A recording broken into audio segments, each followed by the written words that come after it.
Every rand stolen steals from South Africa's future. Every crime unpunished is a promise broken. South Africa's poor are paying the highest price for a system that's failing them. According to the World Bank, crime and corruption drains at least 10% of South Africa's growth annually. That's 700 billion rand. With a B, lost. That's around 40% of what SARS collects, or double what we spend on healthcare. Infrastructure theft alone costs state-owned entities such as Eskom and PRASA up to 7 billion rand per year.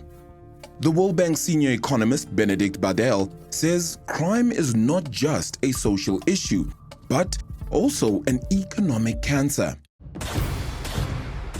That, of course, has created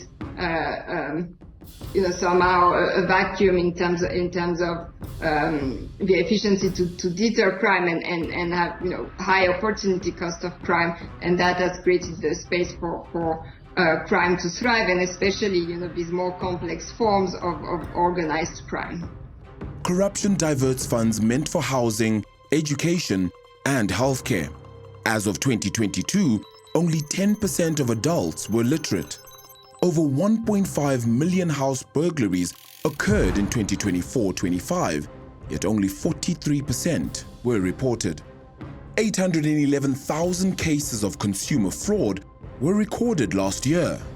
Crime takes away our ability to fix all these problems. When it's perceived that those outcomes are achieved by illegal means or criminal means, then there's a sense of, why keep fighting and trying so hard to do it the legitimate way when you can't actually access those resources? From ghost employees to rigged tenders, corruption has hollowed out key institutions. The collapse of PRASA and SAA cost billions and left thousands jobless. The SAPS detective service is in ruins, with only 17,000 detectives handling all major crime cases in the country, well short of what is needed for a population of 64 million. Yeah, look, if you have patches of insecurity in the country, you effectively render those areas uninvestable. So you want to have a blanket of security throughout the country so that if you want to expand in different provinces, you should be able to do that because the quality of security across the security cluster is the same. But if it's concentrated in certain priority areas, it means the underserviced areas become no-go zones for economies.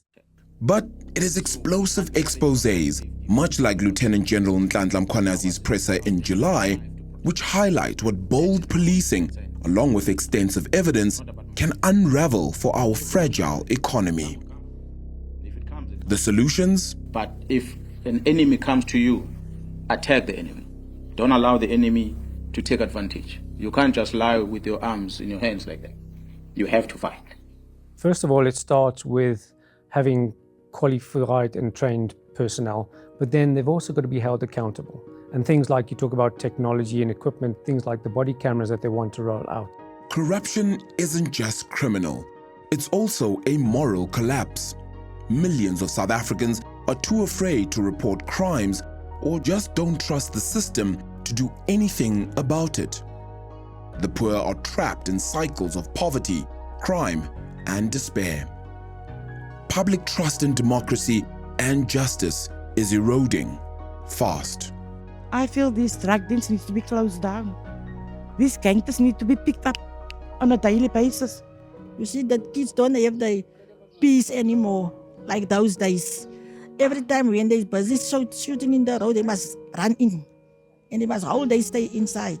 And it's not fair towards the children, man. There's all the gang people that is in our gang, they influence us with drugs or they took your head over like, yeah, we can give you money or this or that. But it's not true. They're only using you until they can't use you anymore. To fix South Africa, we'll have to fix our institutions. To protect the poor, we'll need to prosecute the powerful. The price of betrayal is way too high, and the time for accountability is now.